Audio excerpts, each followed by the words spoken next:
आप सभी का बहुत स्वागत है और दूसरी बार आपके विधायक से सवाल जवाब करने का मौका मुझे मिल रहा है। इससे पहले भी हमने इनका एक इंटरव्यू किया था और सबसे खास बात ये लगती है क्योंकि यहाँ पर अभी मंच में के सामने ज़्यादातर लोग जो हैं वो यूथ हैं, बच्चे हैं और कुछ स्टूडेंट हैं, कुछ काम करने वाले भी लोग हैं।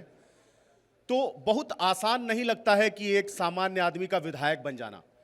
ये अब आपके बीच के ही हैं, एक सामान्य सा आदमी जिसके माता पिता दोनों ही शिक्षक रहे हों, लेकिन भारतीय जनता पार्टी में एबीपी से लेकर के और प्रदेश अध्यक्ष की जिम्मेदारी तक और उसके बाद विधायक, और विधायक भी ऐसे कि 20 दिन पहले टिकट मिलती है और भारतीय जनता पार्टी का जो पूरा कार्यकर्ताओं का कुनबा है, जिसके आधार पर भारतीय जनता पार्टी आज देश में सबसे बड़ी पार्टी बनने का दावा कर रही है, उसके ये विधायक बनते हैं।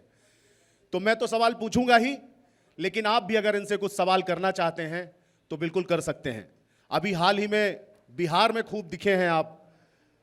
बिहार में जिस तरीके से सरकार बनी है और उसमें आप लोगों की ड्यूटी लगाई गई थी, बिहार और मध्य प्रदेश में की राजनीति में खासकर युवाओं को लेकर क्या अलग देखा आपने? सबसे पहले तो मैं विस्तार न्यूज़ को बहुत बहुत बधाई देता हूँ।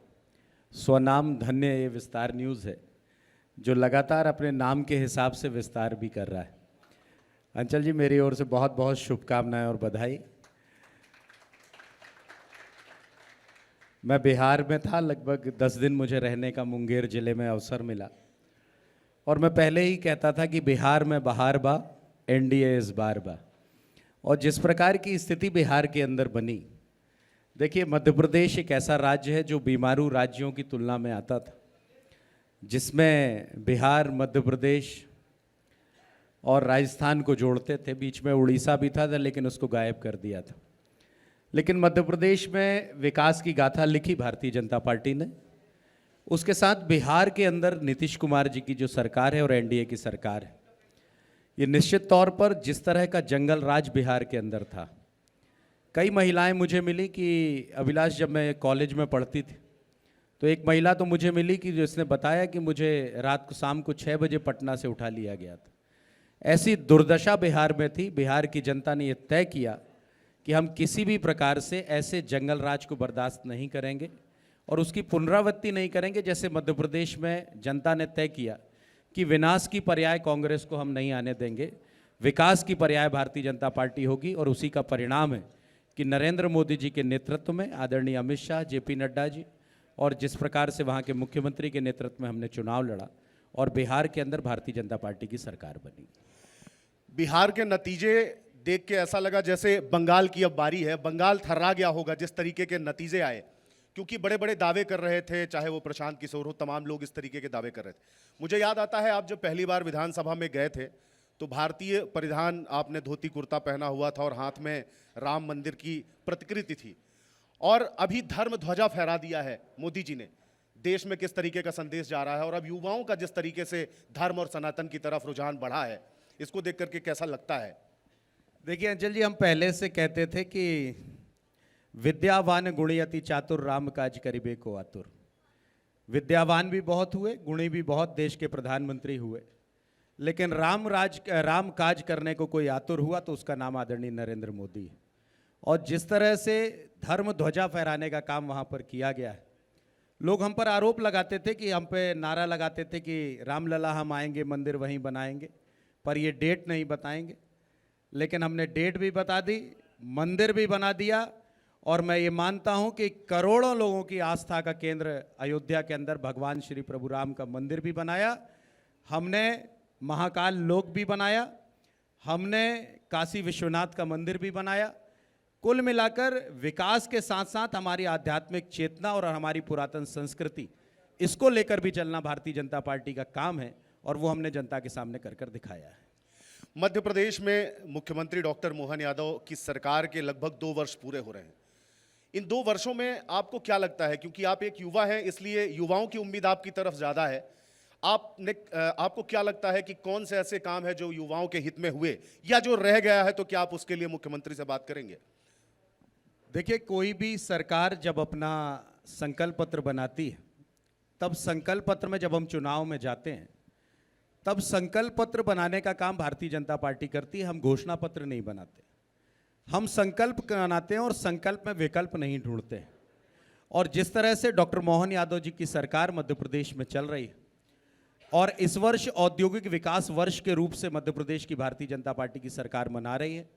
आपने देखा रीजनल कॉन्क्लेव हुई हैं। ये एक विचार है कि अलग अलग क्षेत्रों में किस तरह से रीजनल कॉन्क्लेव कर कर उन क्षेत्रों की विधाएं क्या है। कहीं टूरिज्म हो सकता है, कहीं रॉ मटेरियल्स हो सकते हैं, कहीं अलग अलग प्रकार के स्किल्ड हो सकता है। तो हमने रीजनल कॉन्क्लेव की, हमने महाकौशल की जबलपुर में की, हमने इंदौर के अंदर की, उज्जैन के अंदर की, चंबल ग्वालियर के अंदर चंबल में ग्वालियर में की, रीवा में की, शहडोल के जगह पे की, और फिर उसके बाद एक GIS की जिसमें ग्लोबल इन्वेस्टर समिट, जिसमें पूरे वर्ल्ड के लोग शामिल हुए। तो कहीं ना कहीं औद्योगिक विकास के रूप से ये मध्य प्रदेश आगे बढ़े, क्योंकि हम तो अंचल भैया अभी तक बेसिक इंफ्रास्ट्रक्चर से जूझ रहे थे। ये हमको, मैं नौजवानों को बताना चाहता हूँ कि आपको ये विश्वास नहीं होगा कि इस मध्य प्रदेश में 2003 में जब चुनाव होता है तब इस मध्य प्रदेश में सड़क, पानी और बिजली के नाम पे चुनाव होता है। ये सबसे बड़ा दुर्भाग्य आज़ादी के बाद भी इस मध्य प्रदेश को झेलना पड़ा। हम बीमारू राज्य थे, कनेक्टिविटी नहीं थी। जॉन कैनेडी एक बात कहते हैं कि अमेरिका विकसित राष्ट्र है इसलिए उसकी सड़कें अच्छी हैं, ऐसा नहीं है। उनकी सड़कें अच्छी हैं इसलिए अमेरिका विकास की ओर अग्रसर हो रहा है। ये काम मध्य प्रदेश के अंदर हुआ। औद्योगिक विकास की रचना बना रहे, हम नए नए MOUs साइन कर रहे हैं, अलग अलग कंपनीज ला रहे हैं। रोजगार सृजन कैसे होगा उस दृष्टि से मध्य प्रदेश की सरकार काम कर रही है। हाँ, ये बात कहता हूं कि 100% पूर्ति नहीं हो पाई, लेकिन हमारी मंशा है। अभी मैं अकाउंटेबिलिटी की बात कर रहा था, लोकतंत्र में जवाबदेही होती है। हाँ, निश्चित तौर पर हम जवाबदेही की सरकार हैं, इसलिए जनता का विकास का विश्वास भारतीय जनता पार्टी के साथ, और हम आगे बढ़ रहे हैं। डॉक्टर अजय विश्नोई जी हमारे बीच में है, बहुत स्वागत है आपका। मैं चाहूँगा कि तालियों से आप इनका स्वागत करें। वह वरिष्ठ विधायक हैं भारतीय जनता पार्टी के, एक युग कह सकते हैं और एक युवा विधायक कह सकते हैं, जो कि दोनों ही हमारे बीच में हैं। मध्य प्रदेश में मंत्रिमंडल विस्तार की भी सुगबुगाहट है। जैसा आपने कहा था, मैंने आपसे जब पहले बातचीत की थी तो आपने कहा था मैंने टिकट मांगी नहीं थी, पर भारतीय जनता पार्टी में कार्यकर्ताओं का आकलन होता है। तो आपने मंत्रिमंडल में आने की कोई उम्मीद या कोई, क्योंकि युवाओं को मौका दिया जाएगा निश्चित रूप से, ऐसा लगता है, तो आप कहीं मानते हैं आप कि उस में आपका कहीं नंबर आता है? देखिए, मैं हमेशा अपने आप को बहुत अच्छा विद्यार्थी मानता हूँ, और मेरे पिता मुझसे कहते हैं कि जीवन में कभी प्रोफेसर मत बनना, हमेशा विद्यार्थी रहना। मैं सीखने का प्रयास हमेशा करता हूँ और सीखते हुए काम करने का काम करता हूँ। मंत्रिमंडल में बहुत अच्छे से मंत्री मध्य प्रदेश में डॉक्टर मोहन यादव जी के नेतृत्व में काम कर रहे हैं, और विस्तार होना और मंत्रिमंडल में किनको शामिल करना है ये पार्टी के वरिष्ठ नेतृत्व का काम है।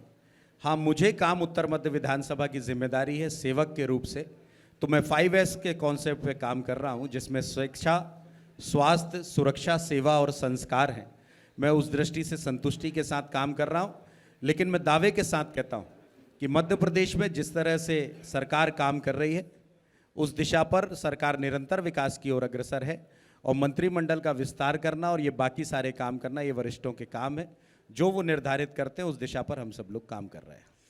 तो बहुत धन्यवाद अभिलाष जी। लेकिन मध्य प्रदेश में जिस तरीके से भारतीय जनता पार्टी में अनुशासन देखा जाता है, भारतीय जनता पार्टी के नेताओं में बहुत कम ही ऐसे देखने को मिलेगा कि उनकी किसी बात का बतंगड़ बने, और वो अनुशासन आप में भी नज़र आ रहा है। लेकिन आने वाले समय में जबलपुर की जनता, आपके विधानसभा क्षेत्र की जनता ये तय करेगी कि आपके दावे और आपके काम और आपकी जो सेवा की भावना रही है उसको कितने नंबर मिलते हैं, जो कि इस बार आपको जनता ने चुना है। और मेरी शुभकामनाएं आपको आगे के लिए भी। बहुत बहुत धन्यवाद।